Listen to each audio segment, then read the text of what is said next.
What's good, everybody? It's your boy, the Mad Prince, back at it again with another video.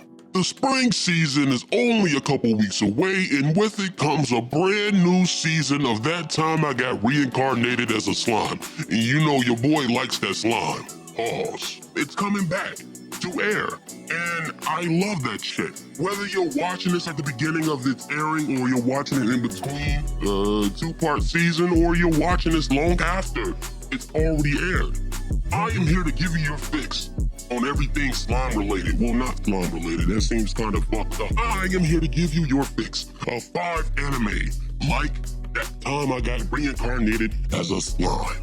So without further ado, let's get it. Let it sauce, that's the motto. Crown mob, that's the game. Corner clip,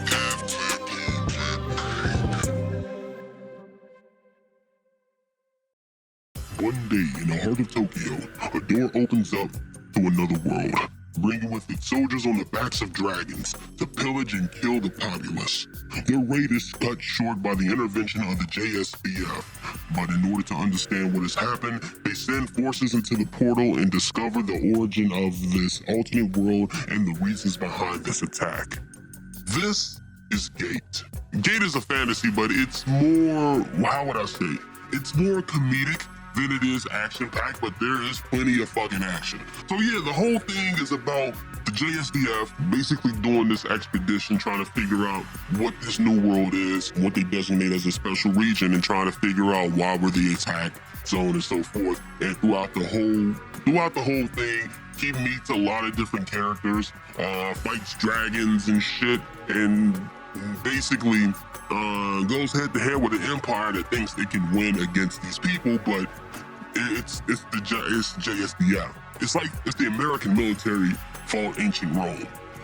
As great as ancient Rome is, what the fuck they gonna do against missiles and Comanche attack helicopters and automatic machine guns? It's a losing fucking battle. You get to see a lot of the intrigue that goes on with this world and how the Empire is trying to do all it can to seize power, and the JSDF just running through all that shit. So it's an interesting thing. But yeah, Gate is fun. It has interesting characters. It's a fun watch. So I'd give it a shot.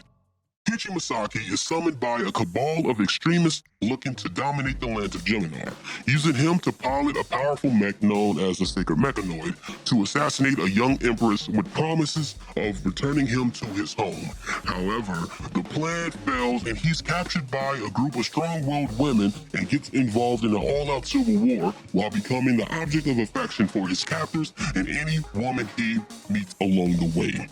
This is Tenchi Muyo, War on Gemini. Tenchi Muyo is basically the definitive harem anime. Alright, I don't care who you are. Right? There wouldn't be a high school DxD without a Tenchi Muyo. Tenchi Muyo is really comedic. It's really fun. It has a lot of action in it when it's not really slow paced and like the character development and shit like that. And it has a number of spin-offs. This one, War on Gemini, centers around Tenchi's younger half brother, Kenshi. And so naturally, he has that same Masaki charm, where he's just this absent-minded individual who is in the midst of all these women, and they fawn over him because he's just really that different. And then eventually word gets out that he's been isekai'd, and they love him even more. There's plenty of dope action. He's really talented as a fighter.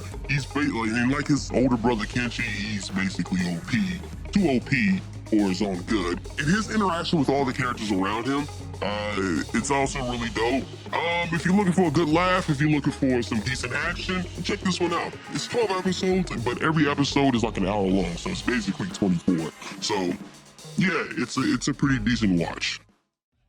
An introvert gamer who's the strongest player in his favorite MMO one day finds himself summoned by an elf and a cat girl as the character that he plays as. They try to restrain him with a slave spell, but he possesses all the abilities of his game character, including an ability that reflects all types of magic. So naturally, the two girls become enslaved instead to him, and that's the start of all the mishaps and oddest relationships that these two form with one another. This is how not to summon a demon lord. So keeping in with the trend of like OP characters, that's been isekai to a whole new world. This one is mainly comedic in the way of how the main character sort of like internalizes his own distress and then the persona he puts out. And so there's like a contrast between who he is and who he pretends to be. A lot of people don't see that contrast. Like his relationship with the cat girl and the elf, if you ignore the fact that they're they're literally enslaved to this man. But yeah, if you're looking for a trashy isekai with an OP main character and looking for a laugh, definitely check this one out.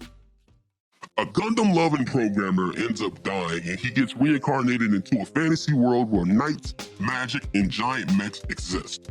Thus, he trains to become a magic knight and uses his programming knowledge to become a prodigy mech pilot and engineer, putting use the knowledge that he had as a fucking Gundam fanboy. This is Knights and Magic.